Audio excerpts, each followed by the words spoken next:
I thought the weirdest thing today would be my partner trying to set me up with a human. I was wrong. 3 hours later, we were fighting to stop an interdimensional invasion, and dinner plans had to wait.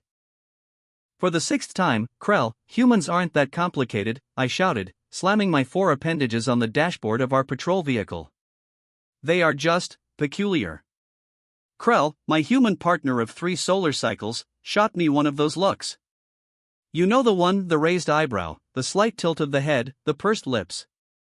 I'd studied human facial expressions enough to know this one meant "Are you kidding me right now?" Vex, buddy, Krell said slowly, as if explaining quantum physics to a hatchling. You just spent 20 minutes freaking out because I mentioned my sister's friend was cute. I felt my scales flush a vibrant purple. Embarrassing. That's different. You have never mentioned this Jessica before. How was I supposed to know she wasn't a potential mate you were considering? Krell nearly spat out his bitter brown morning liquid coffee, they call it. Smells divine. Tastes like liquefied engine parts. Trust me, I tried it once, and my third stomach still hasn't forgiven me. Potential mate? Good grief. She's my sister's college roommate. I've known her since she was 18. And is that not an appropriate age for human mating rituals? I asked, genuinely confused. The vehicle swerved slightly as Krell choked on another sip of his coffee. That's not, technically yes, but look. She's like family. That would be weird. I blinked all 3 of my eyes in succession, a gesture my species uses to show confusion. But she isn't actually your family, correct? No shared genetic material? No, but. And you said she was, quote, cute, which implies physical attraction, does it not? Well, yes, objectively speaking. But. So by your own admission, she meets both biological and aesthetic criteria for a potential mate. Yet you are dismissing the possibility because of feelings. I waved my upper limbs in what I hoped was a suitably dismissive human gesture. Krell sighed. That deep, prolonged exhale humans do when gathering patience. I have heard it often. Vex, human relationships are complicated. Clearly. Your species bases pair bonding decisions on nebulous emotional constructs rather than practical considerations. It's wildly inefficient. Krell rolled his eyes. Another fascinating human gesture I've come to appreciate. Says the alien whose species builds relationship compatibility charts based on the position of subatomic particles at the moment of hatching. It's quantum entanglement-based compatibility mapping, and it's scientifically proven, I huffed, my dorsal spines rising in indignation. You literally have arranged marriages based on physics. And you have dating apps where humans swipe on facial images. How is that more sophisticated? The patrol vehicle's comm mercifully interrupted our debate with a sharp beep. Dispatch's voice crackled through the speakers. Unit 47, we've got reports of suspicious activity at the old garrison warehouse. Possible illegal tech smuggling. Proceed with caution. Krell grabbed the receiver. Copy that, dispatch. Unit 47 responding. I flicked a switch, activating the vehicle's emergency lights. Finally, some actual work instead of discussing your baffling mating hesitations.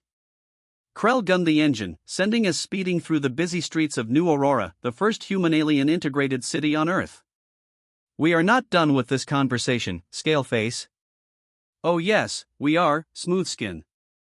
The warehouse district loomed ahead, a maze of identical gray buildings that humans somehow navigated without trouble. My species has superior vision in most respects, but humans have us beat on facial and pattern recognition. Probably from millennia of needing to identify predators hiding in bushes, or so anthropologists theorize. As we approached the warehouse, I noticed something odd. Krell, the energy signature is all wrong. He slowed the vehicle, eyes narrowing. What do you mean? I adjusted the scanner settings on my wrist device. This isn't consistent with black market tech. It's fluctuating. Almost organic. Smuggled biotech?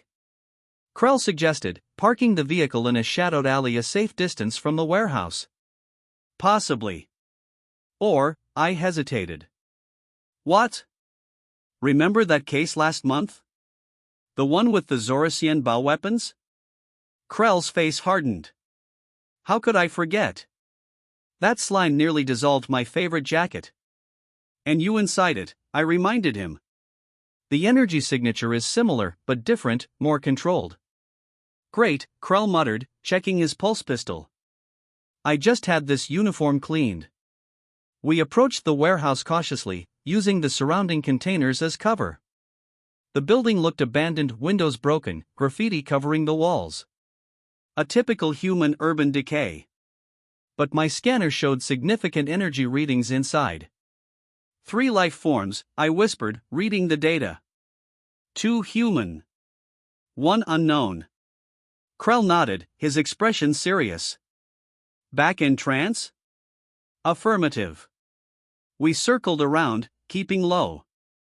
The back door was ajar, which immediately triggered my suspicion circuits. Too easy, I murmured. Agreed. Probably a trap. So we spring it. Krell grinned. That particular human expression I have learned means either I'm about to do something brave or I'm about to do something incredibly stupid. Often both. Got a better idea? Actually, yes. We could call for backup. Set up a perimeter. Boring, Krell declared. And before I could stop him, he kicked the door open and shouted, "Police! Hands where I can see them." Sometimes I wonder how humans survived long enough to develop space travel. The warehouse interior was dimly lit, with shafts of sunlight streaming through broken windows. The space was mostly empty except for some abandoned machinery. And in the center, a makeshift laboratory setup surrounding what appeared to be a glowing egg. 2 humans in lab coats stood frozen, hands halfway raised. Behind them, something shifted in the shadows. Step away from, whatever that is, Krell ordered, pistol trained on the scientists. You don't understand, one of them said, a female with short gray hair. We can't leave it now. The incubation cycle is critical. The other scientist, a male with unusually large facial hair, nodded frantically. If we stop now, the consequences could be catastrophic. I scanned the glowing object. Krell, that's not an egg. It's a quantum field generator disguised as biological material. Is that bad? He asked, never taking his eyes off the scientists. Depends on what quantum field they are generating. The thing in the shadows moved again. And this time, I got a better look. My blood ran cold. Krell, we need to leave. Now. Now. What? Why? Because that, I said, pointing at the emerging figure, is an Nyx'Thalian void manipulator. The creature slithered forward into the light. It resembled a humanoid shape composed entirely of swirling darkness, with pinpoints of light where eyes should be. The scientists looked at it with a mixture of fear and awe. The gateway must open, the creature said, its voice like gravel being crushed. The convergence approaches. Yeah, that's going to be a no from me, Shadow Dude, Krell said, adjusting his aim toward the creature. The female scientist looked desperate. Please. We are so close to understanding the multiverse. The Nyx'Thalian is showing us how to create stable interdimensional portals. I snorted. And you believed it? Nyx'Thalians don't share knowledge. They consume realities. Consume, what now? Krell asked, his confidence visibly wavering. They are interdimensional parasites. They trick species into opening gateways. Then their hive floods through, and devours everything. The male scientist looked shocked. But, it promised us unlimited energy. Advanced technology. Of course it did, I said, rolling all 3 eyes simultaneously. That's how they operate. Classic cosmic predator behavior. The Nyx'Thalian's form rippled, expanding slightly. Your understanding is limited, Salacian. We bring transcendence. You bring extinction, I countered. Krell, shoot the generator. Krell didn't hesitate. He swung his pistol toward the glowing pseudo-egg and fired 3 rapid shots. The generator sparked and sputtered, its glow intensifying before abruptly dying. The Nyx'Thalian shrieked, a sound that seemed to bypass our ears and reverberate directly in our brains. The scientists collapsed, clutching their heads. "You have doomed yourselves," the creature hissed, its form becoming unstable, edges blurring. "The gateway was your only hope of survival." "Survival from what?" Krell demanded. "From what follows me," the Nyx'Thalian said, its voice fading as its form began to disintegrate. "I am merely the scout." With a final silent implosion, the creature vanished, leaving nothing but a faint smell of ozone. The warehouse fell silent, except for the groaning scientists on the floor. "Well," Krell said after a moment, holstering his pistol. "That was dramatic. I checked my scanner. No residual energy. Whatever connection it had to its home dimension is severed." "Good," Krell said, moving to handcuff the scientists. "I hate paperwork, but I hate interdimensional invasions more." "You know," I said, helping him secure the dazed humans, "this is exactly what I was talking about earlier." "What? Cosmic parasites?" "No. Humans making terrible decisions based on emotions." These scientists were so excited about discovery that they ignored all safety protocols. Krell paused, giving me an incredulous look. "Are you seriously connecting our conversation about Jessica to an alien invasion attempt?" "The principle is the same. Emotional decision-making leads to disaster." "Vex, there's a slight difference between me not dating my sister's friend and scientists nearly causing the apocalypse." "Only in scale. Not in concept." Krell sighed, that familiar sound of human exasperation. "Let's just call this in." As he radioed for backup and containment specialists, I couldn't help but wonder about the Nyx'Thalian's final words. "I am merely the scout." That didn't sound good. My scales shifted to a pale yellow of shock. "Are you attempting to set me up with this human female?" Krell grinned. "Why not? Interspecies dating is legal now." That's, I sputtered, genuinely at a loss for words. "What happened to practical considerations, huh?" Krell chuckled. "Wouldn't a xenobiologist be a perfect match for you? Think of the stimulating conversations." "Krell, our species aren't even biologically compatible." "Who said anything about biology?" "I'm talking about dinner." "Conversation." I stared at him, truly perplexed. "You humans are impossible to understand." "That's what makes us interesting," Krell replied with a wink. "Besides, after today's excitement, a nice dinner might be exactly what you need." As we drove back toward the precinct, I found myself actually considering his suggestion. Perhaps there was something to this strange human approach to relationships after all. Not that I'd ever admit it to Krell. The calm system beeped again. Another call. Another case. Work, at least, was something I understood perfectly. But as we responded to the call, a small, traitorous thought crept into my mind. I wonder what this Jessica is like. Perhaps humans were rubbing off on me more than I cared to admit.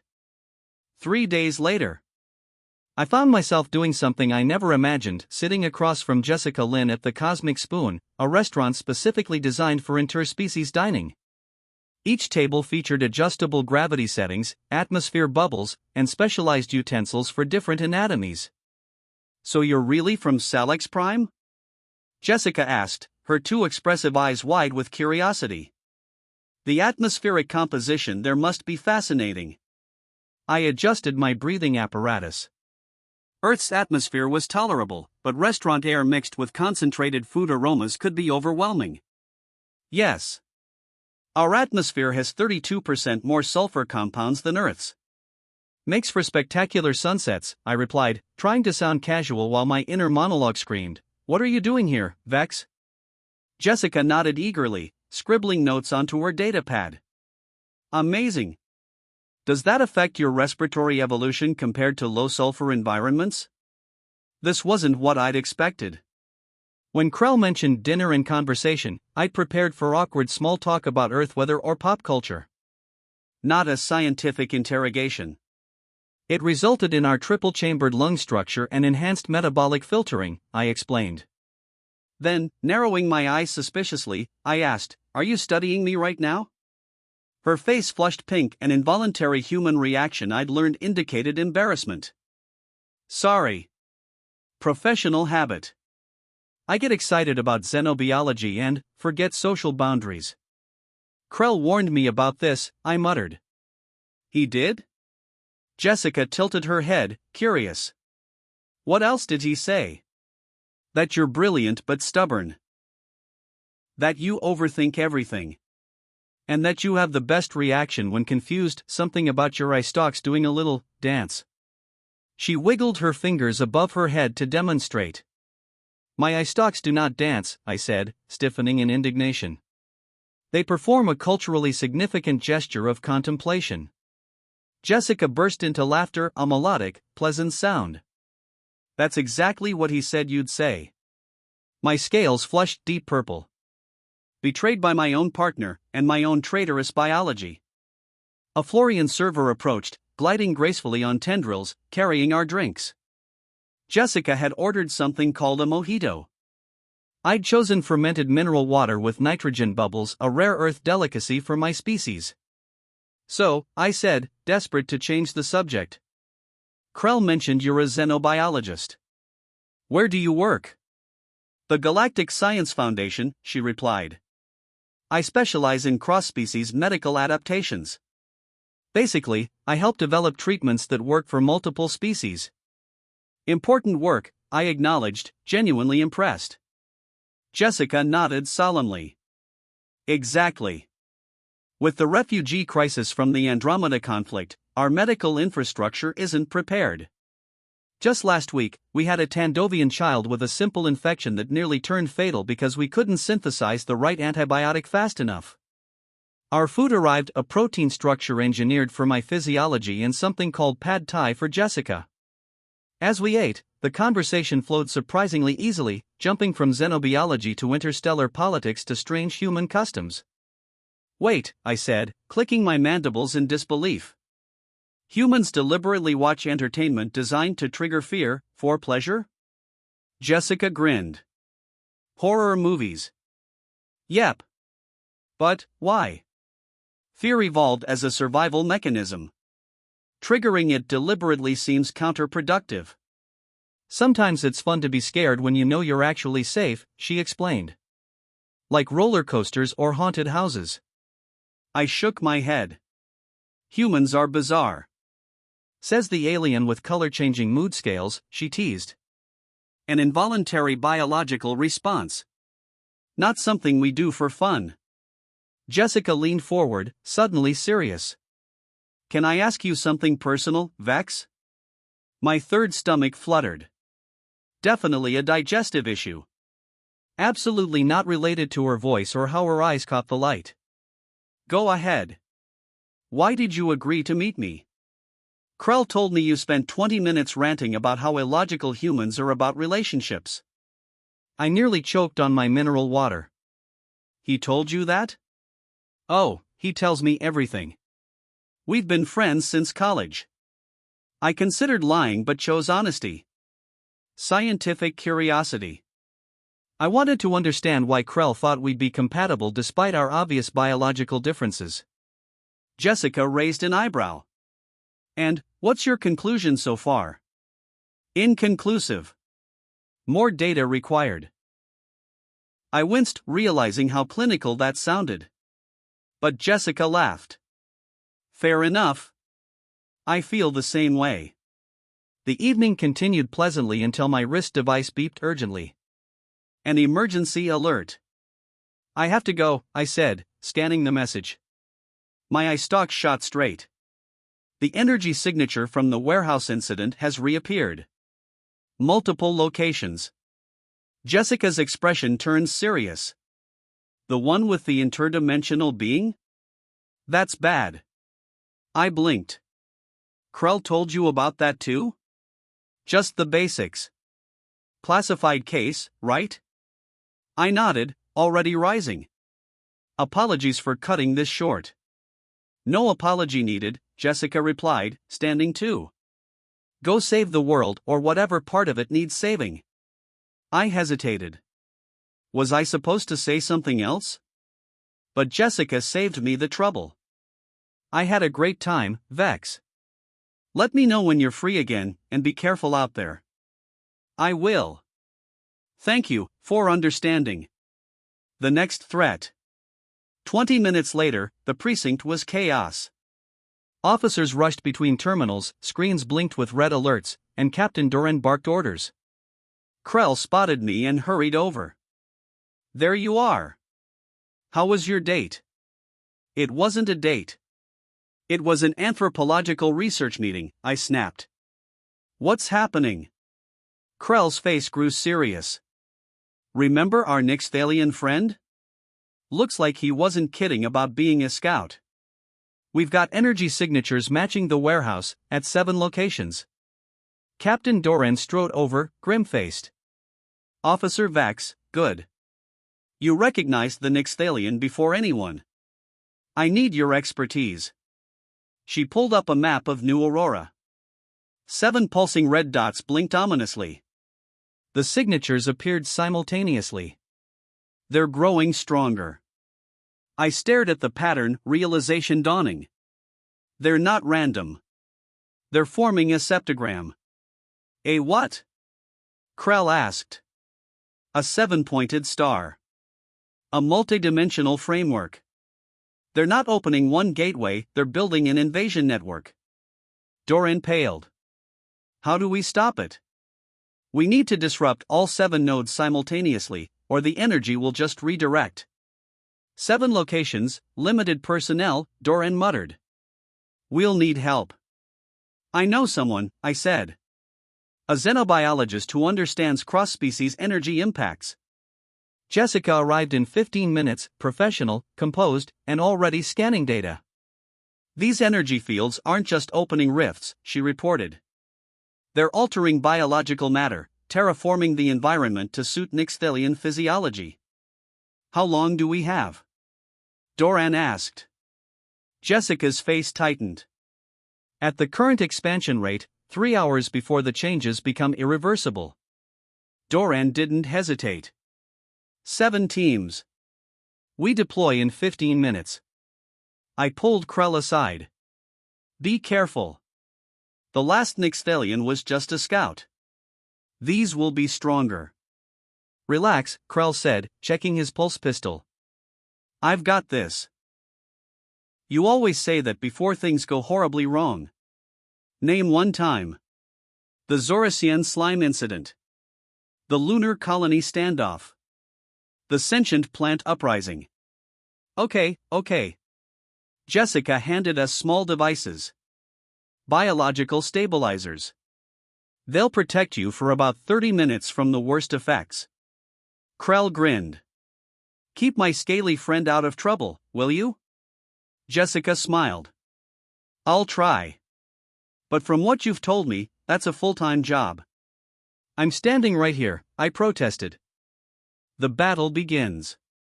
Through the monitors, we watched as each team reached their assigned site. Each generator, a glowing, egg-like structure, pulsed with dark energy. Prepare to fire, I commanded. On my mark, 3, 2, 1. Mark! Pulse fire lit up the screens. But instead of shutting down, the generators pulsed brighter. Shadows coalesced, forming hulking humanoid figures made of pure darkness. Krell's voice came through, tense. Vax? We've got company. Hold defensive positions. I ordered. Do not engage directly. Too late. The shadow creatures attacked, tendrils of darkness whipping through the teams. Officers were flung aside or momentarily enveloped. Jessica's reading spiked. They're disrupting neural pathways. They want hosts, Vex. Living bodies. Team 3 is down. Jessica cried. Team 5's losing ground. If we retreat, the network completes, I warned. Doran grimaced. If we stay, everyone dies. My mind raced. If we overload one generator, the energy cascade might take down the others. Jessica nodded. It's risky, but it could work. Reverse the polarity. Force a power surge. Krell, you'll have to do it, I said. Jessica will walk you through. No problem, Krell replied dryly. Just another Tuesday. The final push. On screen, Krell sprinted under pulsefire, reaching the generator. Reverse the second and fourth rods, cross the primary feeds, Jessica instructed. That'll cause a massive explosion, Krell pointed out. Correct, Jessica confirmed. You'll have about 30 seconds to run. Krell grumbled but worked fast. The shadow beast lunged, but he pulled the cables, crossed them. The generator surged, pulsing wildly. Done. Running now. All teams evacuate. Doran barked. The generators across the city pulsed brighter, then a blinding surge of light. Then, static. Krell. I whispered. Silence. 10 seconds of agonizing dread. Then, did we win? Krell's voice crackled through. Relief flooded me. Status? Slightly singed, but alive. Epilogue. Hours later, after debriefing, I found Krell nursing coffee in the break room. You did good, I said. We did good, he replied. Also, you like her. I respect her scientific acumen. Aha. And the fact that you flush purple whenever she's near? Coincidence. Heightened alertness. Krell grinned. Totally not because you're crushing on her. Crushing. I would never physically assault. It means you're attracted to her, scale face. I hesitated. Perhaps, there is some truth to that. Krell nearly spilled his coffee. Did you just admit I'm right? Alert the media. Jessica appeared at the doorway. Vex. I was wondering if you'd like to continue our dinner sometime, when you're not busy saving the world? My scales flushed. I would, very much. As she left, Krell smirked. So, human mating rituals are still illogical, right? They are, I insisted. But, perhaps there's something to be said for your approach. Krell chuckled. That might be the most romantic thing you've ever said. It's not romantic. It's scientific curiosity. Sure, buddy. Whatever helps you sleep at night. As we walked out under the stars of New Aurora, I realized something strange, something wonderfully, utterly illogical. I was looking forward to it.